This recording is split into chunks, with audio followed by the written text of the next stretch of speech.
Hey everyone, I'm making a video about my favorite books of all time today. Or are they my favorite books of all time? I'm doing a sort of twist on this whole question of favorite books of all time because it won't actually be me talking about my favorite books, but my 20-year-old self, because I found this list of my 100 favorite books of all time that I made in 1999 when I was only 20 years old. So I'm going to go through this list and question myself, like, are these actually still my favorite books or have they changed? And I'm all suited up today because I had an important meeting today, and I thought, why not just stay in my suited and booted clothes because it's a special occasion today. It is my birthday today. Not actually today, it's my birthday on Sunday when I'm going to be posting this video. I'm going to be 40 years old, so this is my 40-year-old self looking back at my 20-year-old self and questioning whether I really loved these books, or was it just me being young and pretentious and thinking these should be my favorite books of all time? Because something I think that's really interesting is like how our attitudes towards books change over the years and how our actual opinions of the book are sort of determined by social factors. Like, you know how I've been working with a reader analytics company this year, and one of the interesting things we've found in like surveying these groups of classic books and people's responses to these classic books is that normally when they test a reading campaign for a book, say it's a romance or a thriller, and people will fill out comment cards afterwards describing what they thought about the book, and so they'll rate on a scale of 1 to 10 whether they enjoyed the book, and on a scale of 1 to 10 whether they would recommend the book. And generally with these new books, like romances or thrillers, they would fill out like maybe like, yes, 7, 8, 9, I really enjoyed the book, but when it comes to recommending it, it'll probably be lower, like a 3 or a 4, because it's a sort of social thing. They feel a bit embarrassed that it's sort of a guilty pleasure that they enjoyed these books. But with classic books, the results are sort of the opposite, that people might not have enjoyed reading this classic book that much. They'll only say it's a 3 or a 4. But then whether they'll recommend it, they'll put a 7 or an 8. And so it's like the social perception is that they think that, well, this is a classic book. It's one that I should be recommending, even if the actual experience of it wasn't something I enjoyed all that much. So that's really interesting. I think so it like shows how, you know, reading, we have these like pretensions in reading, and whether we actually recommend a book versus like how much we actually enjoyed it. So this is me quizzing my 20-year-old self whether I actually enjoyed these books or whether they were just pretentious. So I'm going to go through this list and show it up on the side so you can see. And number 1 on the list is Virginia Woolf's The Waves, and that is still my top all favorite book of all time. I'm mungling that up, but it's, yeah, my favorite book of all time. And I know that because I've still been reading it after all these years, both physically. I'll go back and read passages from the physical book, and I'll also often listen to it on audiobook while I'm walking around London. And it's a book that I go back to all the time. There's so much in it, and it's a book that I feel is really aging with me. Like, I'm finding different meanings of it as I get older, as I have different life experiences. It's all changing over time, and so yes, definitely this is still one of the greatest books of all time. The Hermit by Eugene Ionesco. This was his only novel. I talked a bit about him in my bookshelf tour video. That is the last video that I made. I don't know, I haven't read this book in many years.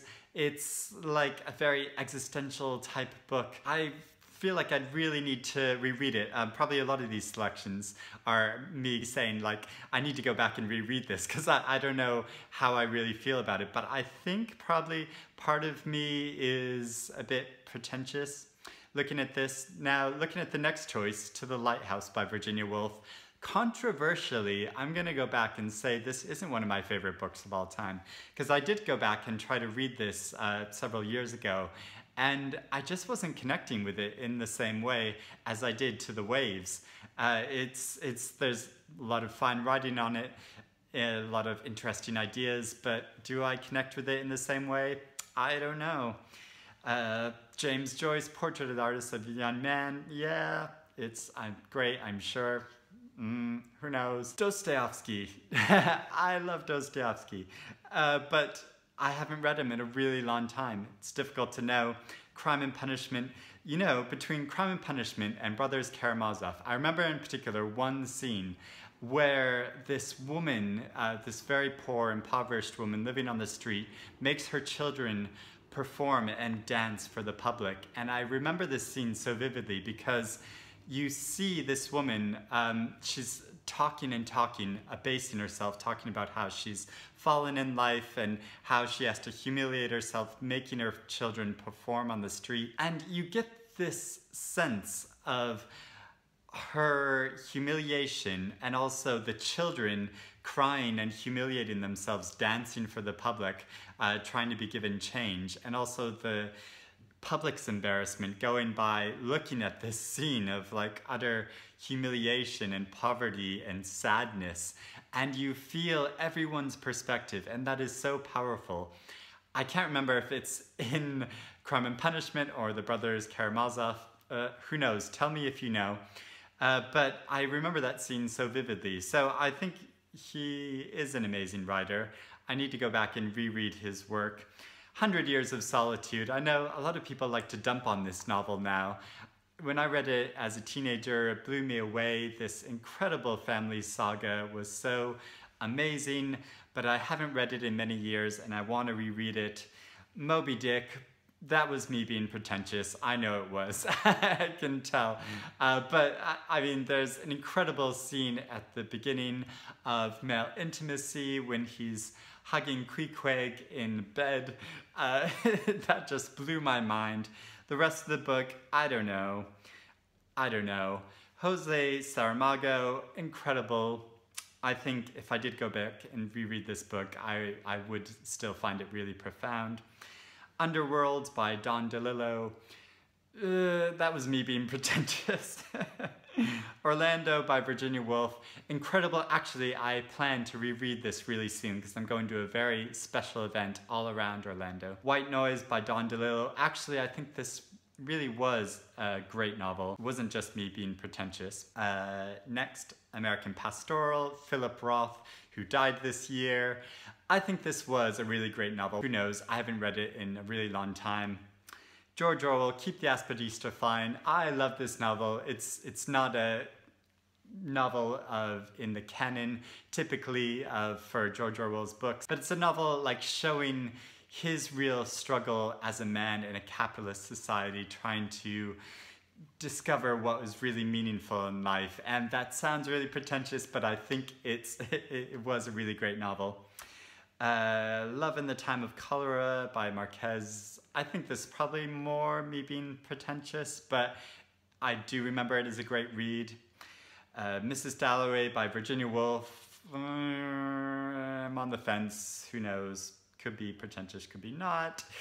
Heart of Darkness by Joseph Conrad. Probably was me being pretentious. I don't really remember the novel that well. I have a good friend of mine has read it countless times. One of his favorite books of all time. Do I think so? It's short. I should go back and reread it. Walden by Henry David Thoreau. Now, this is me more connecting with my teenage self, where I was struggling with how I wanted to fit into society. Thoreau's a classic example of going back, really considering where we fit in. And the next novel is Walden 2 really speaks to that, which was written by a behavioral scientist who thought of taking Thoreau's idea of being self-sufficient within the larger society to a community level. So it's a utopian novel about that, of this community formed together, living within the larger society, but they try to be as self-sufficient as possible.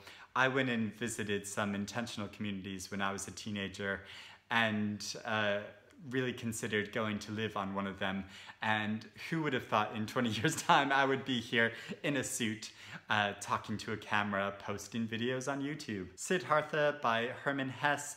I think this is a novel that's probably best left in my teenage years. Erhun by Samuel Butler. I barely remember anything from it. So, Brave New World. It's brilliant, but best left in my teenage years. Henderson, The Rain King. I went through a big Saul Bellow stint in my teenage years. And I think this novel is really great. I took a line from it as an inspiration for a novel I wrote called Enough. But I want to reread it. Bleak House, me being pretentious. Leviathan, me being pretentious. The Thief's Journal, me being sort of pretentious. I really want to revisit Jean Genet. I mean, he was my hero as a teenager, this outlaw homosexual. What's not to love? Ragtime, still one of my favorite books. The Color Purple, still one of my favorite books. The Hours, still one of my favorite books. Breathing Lessons, this novel I want to revisit, but I think is still one of my favorite books. Song of Solomon, favorite book. The Poisonwood Bible, still a favorite book. Nausea, probably still a favorite book. I don't know. I think a lot of the novels by men are gonna be me being pretentious. Invisible Man, that is still a favorite book. Joseph Andrews, I barely remember anything from it, but I do remember it being really great, so I think still one of my favorite books. Picture of Dorian Gray, I think that was me more being pretentious. The Elephant Vanishes, hugely enjoyable, not one of my favorite books of all time anymore.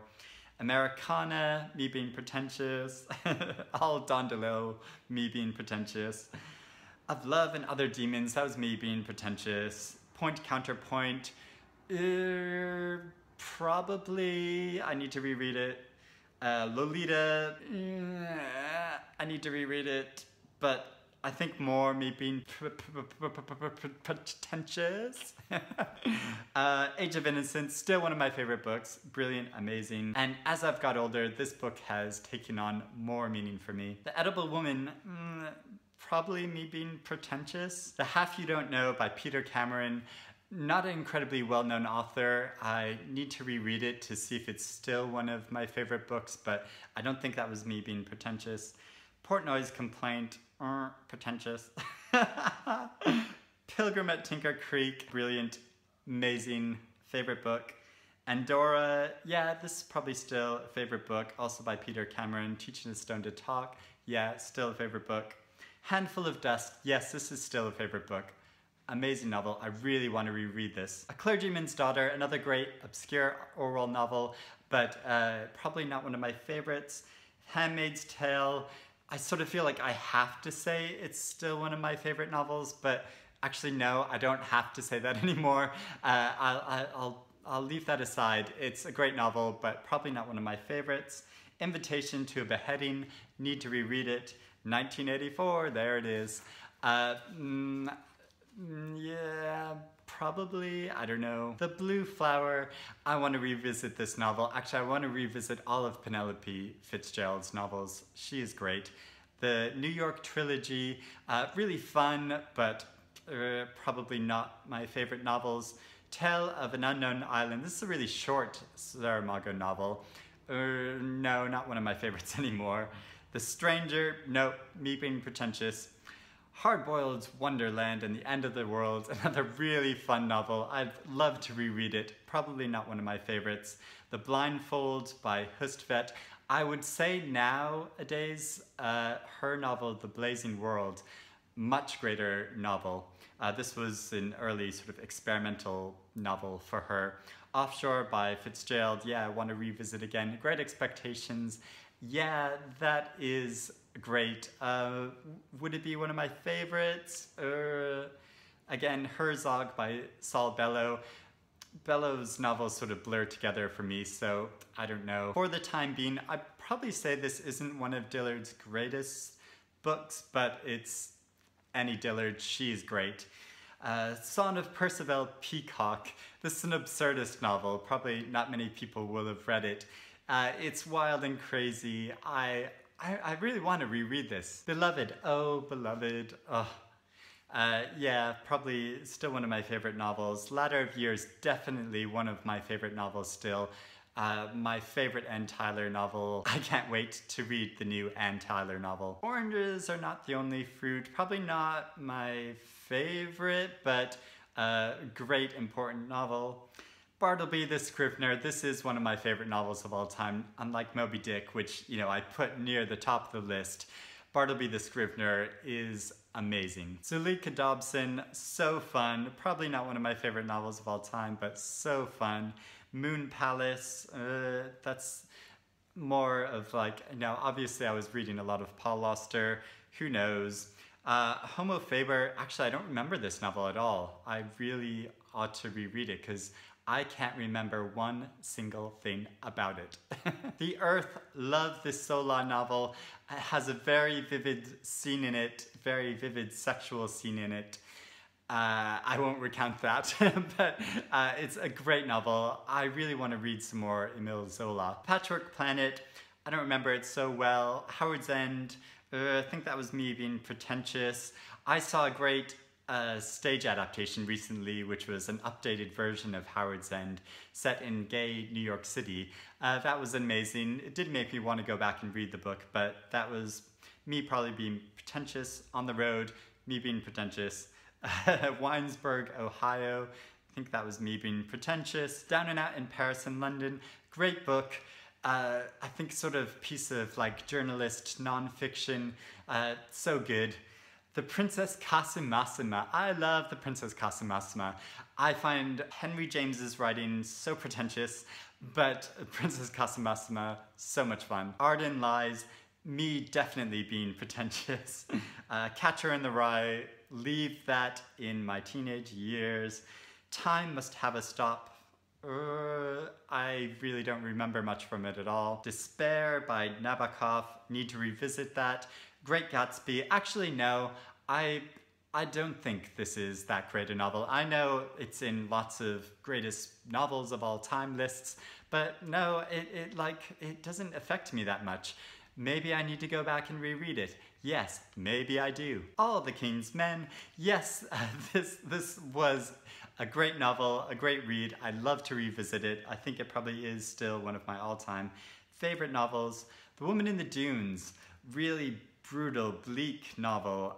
Yeah, I think that belongs there. As I Lay Dying, As I Lay Snoring. No, I'd probably say it is a great novel, but I need to go back and reread some Faulkner. Burmese Days, yeah, it was great. Life Before Man, I don't remember this Atwood at all. The Longest Journey, nope, don't really remember it. The Passion, yeah, really fun, but not one of my favorites. Invisible Cities, yeah, great. Oh, What a Paradise It Seems. Yeah, I think if I went back and reread this novel, I would still think it was great. Old Man and the Sea. I feel like I really need to reread this, but my gut says, like, yeah, it was a beautiful, brilliant book. Madame Bovary. I did reread this about 10 years ago, and it was still brilliant, still one of my favorite books. House Made of Dawn. I think it was great. I don't remember a huge amount about it. Carol, back to Jean Genet, need to reread it. Hunger, yeah, this was great, but I think with some teenage pretension. Passage to India, yes, this was amazing. Actually, I'm surprised this Forster wasn't higher up in my list. Mrs. Caliban, yes, brilliant, amazing, still one of my favorite books. And finally, Martin Eden by Jack London. Yeah, it's great. Would it be one of my favorites? I don't know, I need to go back and reread it. So I don't know how interesting all of this summary was of my list, but yeah, it's sort of interesting to go back and I think I would definitely change the order for some of these that if they were still my favorites. But you know, I'm sort of an adult now who has to go to meetings and wear suits, so I don't have the time to sit down and reorder books endlessly like I did in my college years when I would just sit in the library and reorder my list of favorite books. Yet I wasn't going to a lot of parties. So I just thought quickly I would go through some of my favorite books from more recent years so that my 60-year-old self can look back and judge my 40-year-old self, saying whether I was being pretentious or whether I really loved these books. I didn't spend a huge amount of time going through this. I just went through my shelves, picking out books left and right, and saying, I love these books. So I'm just gonna list them all really quickly. The Unconsoled by Ishiguro, Nightwood by Juna Barnes, connected with this so strongly. Bad Blood by Lorna Sage, this brilliant memoir. Housekeeping by Marilyn Robinson, amazing. The Parcel by Anosh Irani, the bleakest novel I've ever read, but also one of the most brilliant. Skin Lane by Neil Bartlett. This another novel that is so dark, so moving. Tin Man by Sarah Winman. Oh, Tin Man. Mrs. Engels by Gavin McRae. I can't explain how strongly I connected with this novel, even though it's about a woman from centuries ago who was the mistress of the philosopher Frederick Engels. This novel spoke to me. Balzac by Stephen Zweig. This is a biography, a brilliantly funny biography. I am going to talk about this book a little bit because it is so brilliantly funny, and why it's so brilliantly funny is Stefan Zweig was a really serious writer, and Balzac was a brilliant writer, but not serious. He loved gambling, he wanted to get rich quick, he saw writing as a means to an end rather than an art form, which Stephen Zweig obviously considered it a great art form, and that tension of him writing a biography about Balzac is so luscious. I just love this book. How to Be Both by Ali Smith. In America by Susan Sontag. Breath by Tim Winton. Maps for Lost Lovers by Nadim Aslam. And finally, Joyce Carol's book, who has become my favorite author ever since this 1999 list, which was the year that I first started reading Joyce Carol, so hadn't read her hundreds of books yet. But the first novel, actually this isn't the first Joyce Carol Oates novel I read. The first novel I read by her was Man Crazy, I think. But this is the first novel that really spoke to me, really showed what a genius she was. Like in my library tour video, this is a Franklin Library edition, which has a special introduction by her, talking about her self-conscious experiment, writing this sequence of novels, reworking America's most popular genres. And that sounds pretentious, but this book isn't pretentious. I know, it is brilliant, because so is entertaining and funny and dark and twisted and weird, but also really thoughtful, has so many brilliant ideas in it. I can't praise it enough. Yeah, this is the novel that set me off on my great love for Joyce Carol Oates' writing. So there we have it. Those are some of my favorite books. I wonder what my 60-year-old self is gonna think going back and looking at this list. Who knows? We'll see in 20 years' time. So thank you for watching. Let me know if you have any thoughts about this. You have your own lists of your favorite books of all time. Do you ever revisit it and wonder, is that just me being pretentious or did I really love that book? Let's get talking in the comments below and let me know what you think. Thank you for watching and I will speak to you again soon. Bye everyone.